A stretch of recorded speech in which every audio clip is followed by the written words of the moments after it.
কয়েক মুহূর্ত আগেও ইসলামাবাদের তারলাই অঞ্চলের ইমামবারগা খাদিজাল কুবরাতে জুমার নামাজে ব্যস্ত ছিলেন মুসল্লিরা। হঠাৎ করেই গোলাগুলি বিস্ফোরণে কেঁপে ওঠে পুরো এলাকা। এদিক ওদিক পড়ে থাকতে দেখা যায় হতাহত মুসল্লিদের।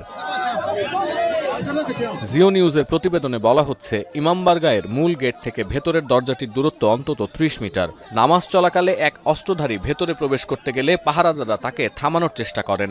এক পর্যায়ে দুই পক্ষের মধ্যে গুলি বিনিময় শুরু হয়। ওই ব্যক্তি প্রায় ২০ মিটার ভেতরে ঢুকে পড়েন এবং প্রার্থনা চলাকালীন অবস্থায় আত্মঘাতী বোমার বিস্ফোরণ ঘটান।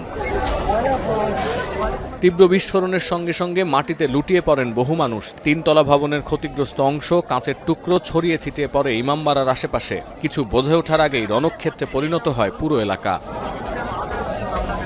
ঘটনার পরপরই স্থানীয়রা উদ্ধার কাজে এগিয়ে আসেন। আইন শৃঙ্খলা বাহিনী ঘটনাস্থলে পৌঁছে বাইরের প্রাঙ্গণে জড়ো করতে থাকেন একের পর এক মরদেহ। ঘটনার তদন্তে এরই মধ্যে অভিযান শুরু করেছে পুলিশ। আত্মঘাতী বিস্ফোরণের ধারণা করলেও বোমাটি আগে থেকে সেখানে রেখে দেওয়ার আশঙ্কাও উড়িয়ে দিচ্ছেন না তদন্তকারী কর্মকর্তারা। হামলার পরপরই ইসলামাবাদে মেডিকেল ইমার্জেন্সি জারি করেছে স্থানীয় প্রশাসন। নিহতদের পরিবারের প্রতি শোক ও সমবেদনা জানিয়েছেন প্রেসিডেন্ট আসিফ আলী জারদারি। হামলার তীব্র নিন্দা জানিয়ে দোষীদের বিচারের আওতায় আনার প্রতিশ্রুতি দিয়েছেন প্রধানমন্ত্রী শেহবাজ শরীফ।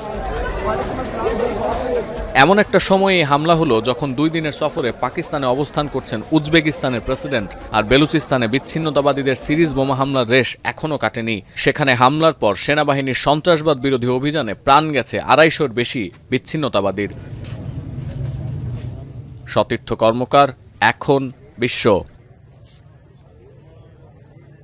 কালার এক্সপার্ট এবং ডার্ক স্যাপ সমৃদ্ধ অরিক্স অ্যাডভান্স ডিটারজেন্ট পাউডার, আপনার লন্ড্রি এক্সপার্ট।